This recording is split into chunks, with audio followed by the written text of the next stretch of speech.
Hey guys, so I'm doing an updated eyebrow tutorial for everybody. I changed my routine a little bit more. As well, I'm going to be talking about some skincare too. I know in my last videos I mentioned I wanted to study more about skincare and prepping the skin to teach you guys a little bit more on a good way how to do that. I got these products from Ulta. The first one is, so I first cleanse my face, and I've been using the Belif Aqua Balm Jelly Cleanser, and this is really good for all skin types. It has a very, very pleasant smell. It kind of smells to me like an orange Tazo tea, and I just really, really enjoy the smell a lot. It wakes me up, especially if I use it in the mornings. It's just got this wonderful smell to it, and it feels really great too. And then afterwards, after I cleanse my face, I put the Belif. It's called Believe in Truth. That's the name. Okay, and then it's the Witch Hazel Herbal Extract Toner. And this one is especially for dry skin. Because of wearing the mask because of COVID, I've been getting a lot of dry spots right along here. It was really, really bad previously. It cleared up so much, and it's amazing. And I just started using toner as a couple weeks ago. I've never used toner on my skin. I've always only just washed my face, and I've always had some dry skin just in some areas on my face. Some areas I get like mixed type skin. I get oily and I have dry skin. This is kind of going a little bit backwards, but when you wash off your makeup, when you clean your makeup, I've been using the brand Dermalogica, and this is so amazing. We sell this at Ulta as well, and it's a pre-cleanse, so you rub it all over your face and everything, and then you wash it off, and it's this oil, and it literally acts like magic on taking off all your makeup, a full face makeup, everything. It really just cleans up everything, and then just wash that away, and it's amazing. Sometimes if you have a lot in your eyeliner, you're gonna have to work that in a little bit more, but other than that, no, I love it. I think that it was a total game changer getting that makeup remover. It costs a little bit more. I think the retail price may be about less than $30. It's around there, but that's the retail price for it. But no, I really, really like it very much. Anyways, I'm gonna jump right into the brow video. But yeah, no, you know what? Don't quote me on this. I think this may be around $30, but I think it depends on where. So I know it's less than 40, so yeah. It retails differently everywhere. Okay. All right, I'm gonna go ahead and jump into the video now. Okay, so for my brows, I am going to, last time I first of all prepped it with this, I'm gonna actually, I do this method called baking my brows. That's what I call it. I call it baking my brows, and it helps everything settle in. Okay, I'm gonna go in my Anastasia's Dip Brows. I mixed two shades together. You guys don't have to do this. This is just how I was comfortable, because I kind of like a middle shade in between. I'm going to use a blonde and a soft brown. Okay. And also, to prep my skin to start with, I use the Shiseido sunblock. It tends to go on a little bit white at first. You just got to work it in your skin, and then it comes out a little bit better. I just bought this, and this is from Ulta too. It's a little bit shiny and a glare, but it's Shiseido Ultimate Sun Protection Lotion 50 plus, just because I feel like my skin needs that extra sun protection. And then I went in with my coconut skin primer from Hello Fab. Okay. And then so I'm just gonna comb through my brows.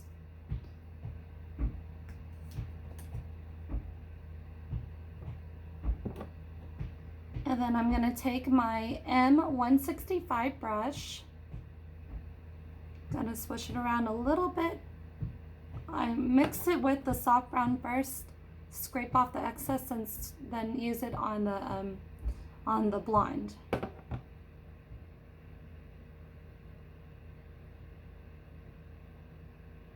then I just make a line underneath.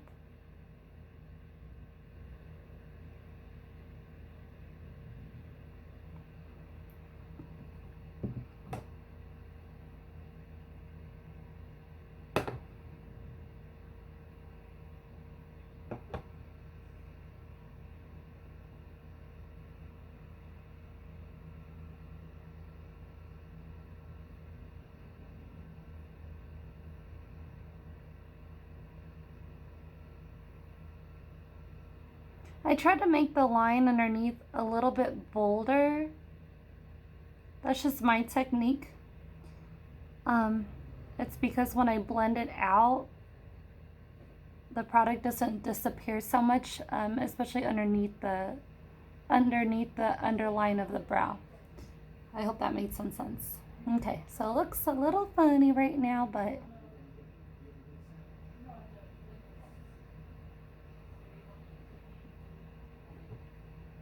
and then with the product still left on it, I kind of start working it up. So I don't really like move it around. I just kind of like press the product and I push it up.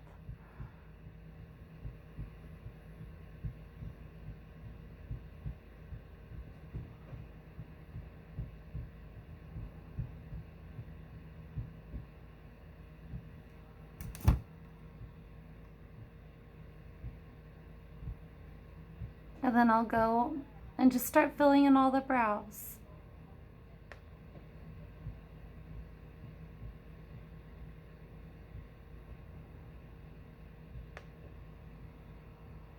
Okay.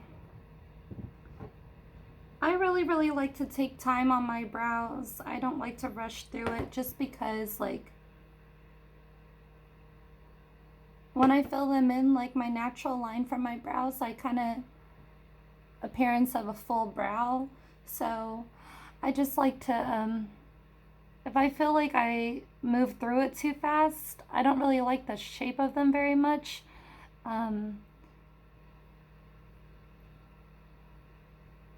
They're just not as carved as well, and I don't believe in doing eyebrows really sharp, really harsh.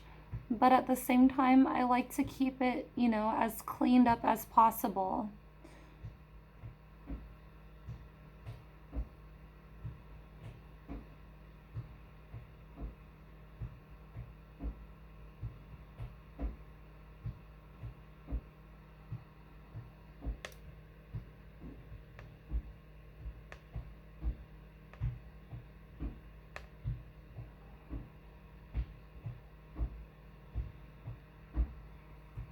Okay, sorry for my crazy angling. So my mirror is like right below here, so I tend to look down that way, but I'll look up a few times and show you. So yeah, I just followed, honestly, like the natural line of my brows first. And that's only underneath. The rest of it is just pushing the product up and over. And if you guys have any questions on what I mean by that, please feel free to comment below this video post. Let me know what your questions are and if I could clarify even better.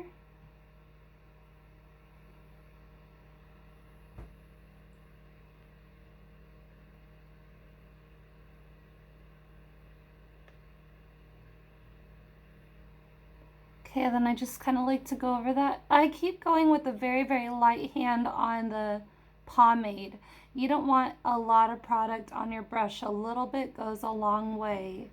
I will always exaggerate this a lot with eyeshadows, with any type of product. A little bit goes a long way.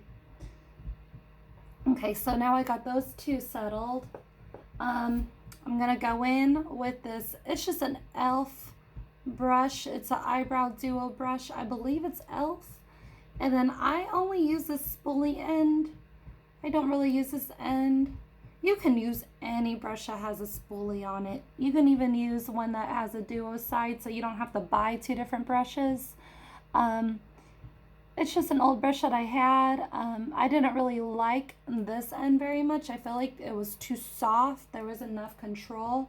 This one by Morphe is a lot more control. I know people ask that all the time, you know, oh, I need a stiffer brush to do my eyebrows with, you know, the ones that I use. Like they would tell me the ones that I use is like it's way too soft. There's no control.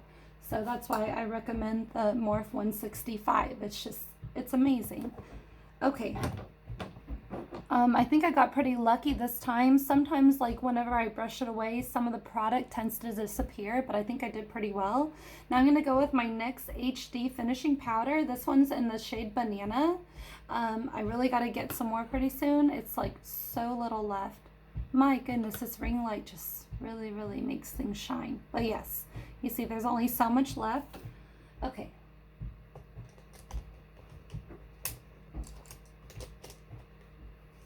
I'm going to go in my brush. It has no name. It's just a regular shadow brush. When I say has no name, it means that, you know, it's not by a special brand or anything. You could get any shadow brush. And then this is when I start baking them. So I'll just take some product, tap it off. You don't need a lot. You just need enough that's going to cover your brow. Okay, so the reason why I do this because I tend to sweat on my brows throughout the day. And because that happens, some of the product moves around. My eyebrows tend to move around. They don't look great at the end of the day anymore. And from me being at work and everything, like it's just kind of embarrassing to have some funky looking eyebrows. Okay, so I'm gonna go ahead and brush that away. Very, very lightly, guys. You don't need to go rough on brushing it away. You just want to dust off that powder. Dust off that white powder that's just kind of hanging on your eyebrows. We don't need it to look like dandruff on our eyebrows. Okay. After I'm done with that, I am going to go in with my M432 brush. This is my concealer brush. You guys can use any concealer brush at all. I'm going to take my Instant Age Rewind Eraser, my concealer, and just take some of that. And I'm going to carve out the top. And try not to block the camera. I'm so sorry if I'm doing that.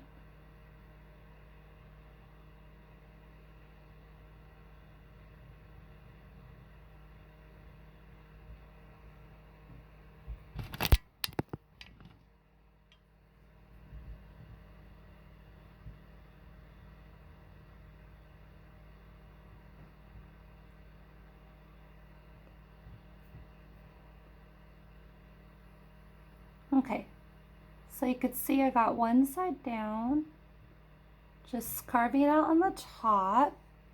And sometimes I'll be very, very careful rubbing it away at the top here. Just be really, really careful with it because you don't want to smudge your brows. They will still smudge in the beginning. I'm not saying that this is like totally like everything proof and they're not going to move around. They will move around, but just not as easily when you bake them. I just feel like it tends to hold your brows a lot longer.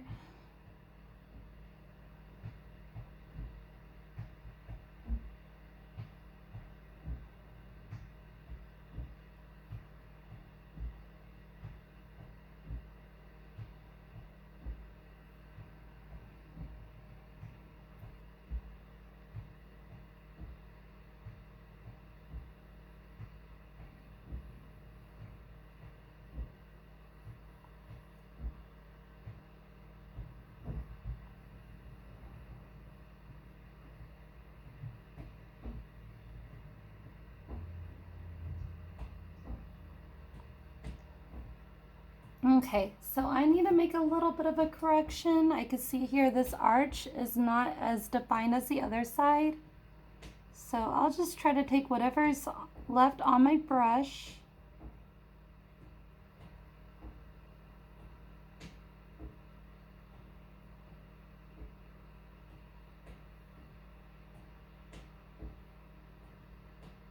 And kind of just go in there. There's not enough on your brush. You want to take very, very little of each product, of each of the Anastasia's dip brows or whatever one you're working with. Because like I said, you can tend to get a lot on there, then it'll be it's not as forgiving when you put too much product on your brow when you weren't really supposed to.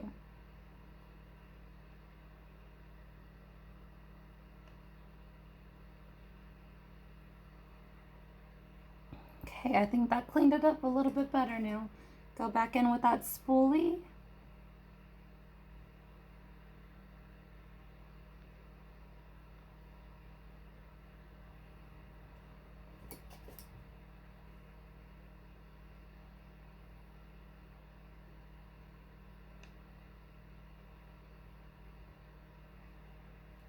Okay, sometimes you can dust a tiny bit of powder on there as long as it's not a whole lot.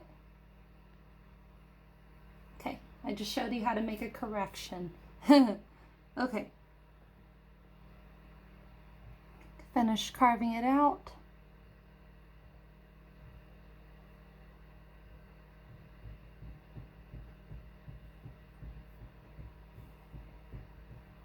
You don't have to carve it out too crazy. I just don't like the middle part here to look so thick. I used to make that mistake in making this a lot taller, a lot longer, and it looked not so natural. It looked very much like I just faked my brows.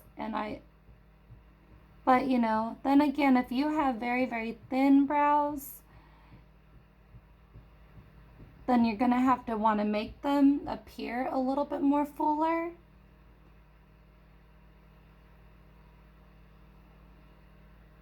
So it all really depends on your brow type.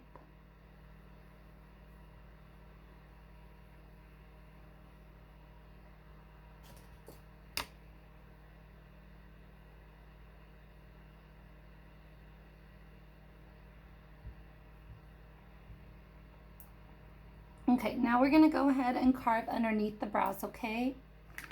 Now always remember your brows are not twins, they are sisters.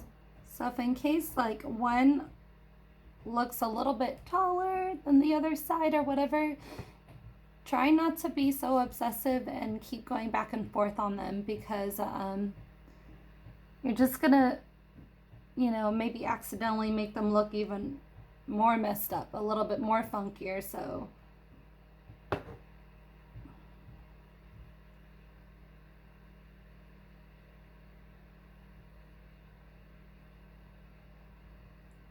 I just go along the line underneath here, underneath your brow.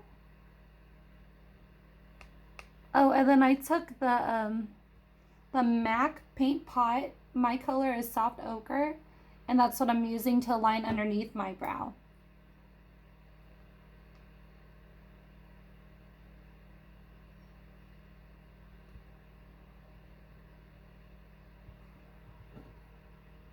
Can already tell the difference.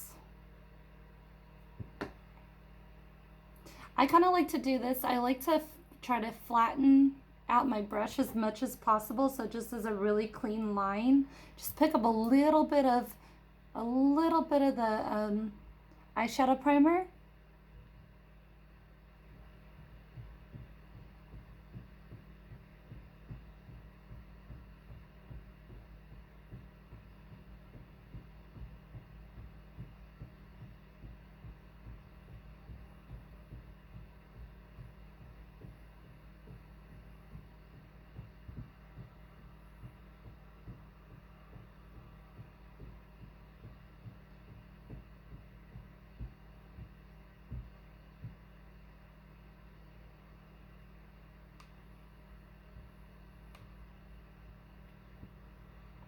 And like clean it up near the center a little bit. Okay, and that's pretty much to it. When I did the tops, I don't know if I mentioned it very well, but I just kind of like soften out this inner part, just because, you know, just knowing how people's natural brows are, they're very, very soft and fluffy, should be right here, and then very, very much smoother on the outside. It also kind of gives it like, I don't want to say an ombre effect or anything, but it definitely softens the inner corners. And you want to have that for more of a natural appearance on your brows. Okay, so that is my eyebrow routine, and I talked a little bit about skincare today. And yeah, I'm gonna go ahead and go in with the rest of my makeup, but I will do another makeup tutorial with shadows. I'm practicing more of a cut crease, so I hope to show you guys a demo on how to do cut crease. I kind of have a little bit of like a hooded eye. It's not very much of a full eye. I say they're kind of hooded, so um, you want to just do it with your eye shape and the tips and tricks. And yeah, I hope to learn more so I can teach you guys a great video on doing a cut crease. And thank you for watching, guys. I hope this was very educational. And yes, do look into those products that I showed in the beginning. They are amazing. They really have been clearing my skin and helping me with my dry skin, especially during COVID right now and having to wear masks. But yes, thank you so much for watching, guys, and I hope you all have a great day.